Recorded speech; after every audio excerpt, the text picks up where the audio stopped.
par le Premier ministre pour l'IFREMER, qui est un organisme national spécialisé dans la recherche marine. Et il s'agit donc d'une institution majeure en matière de recherche. Une entreprise qui est implantée sur le site de notre commune depuis 23 ans, qui compte près de 100 salariés, fait donc partie des atouts historiques et prestigieux de la ville.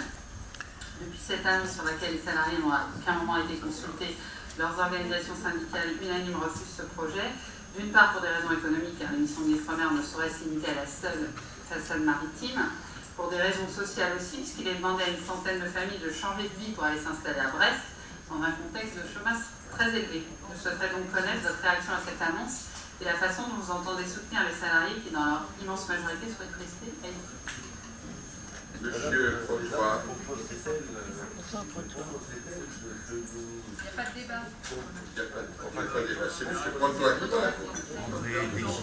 Monsieur Potois.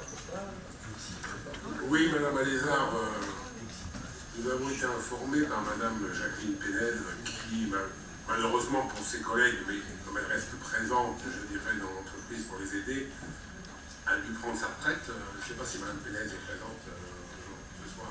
Bon, pas de discussion avec la salle.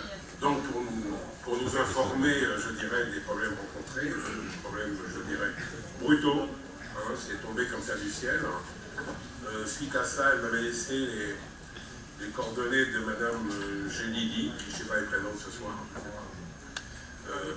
qui m'a fourni quelques informations concernant cette affaire, suite à, je dirais, à une réunion extraordinaire du 21 janvier, si je ne m'abuse. C'était un comité d'entreprise extraordinaire du 21 janvier, où il n'en est pas sorti grand-chose. Parce qu'apparemment, même le président ne serait pas tellement informé de ce genre de choses, tout en pensant que c'est un nouveau président qui a chez Fomer, puisque l'ancien a été ou a pris sa retraite, etc. Voilà, donc évidemment, c'est quelque chose qui nous tombe comme ça, c'est assez compliqué. Alors, personnellement, après avoir regardé un peu, écouté un peu tout le monde, j'en tire la conclusion. Je voudrais croire à un effet d'annonce politique non maîtrisé du Premier ministre, pour calmer bien sûr les bonnes rouges à ce moment-là. Et aujourd'hui, de ce que j'ai appris, mis à part le maire de Brest, bien sûr, plus intéressé que jamais par cette arrivée, vu la période électorale, pour moi aujourd'hui, aucun élément complémentaire concernant cette délocalisation est en ma possession. Mon souhait, notre souhait, à nous tous bien sûr, et que M. Hérault passe sa marche arrière et oublie l'IFREMER d'ici les Moulineaux, et s'occupe d'autres dossiers prioritaires, eux, l'emploi, mais pas de façon intelligente comme celle-là, sans en créer d'autres. Voilà.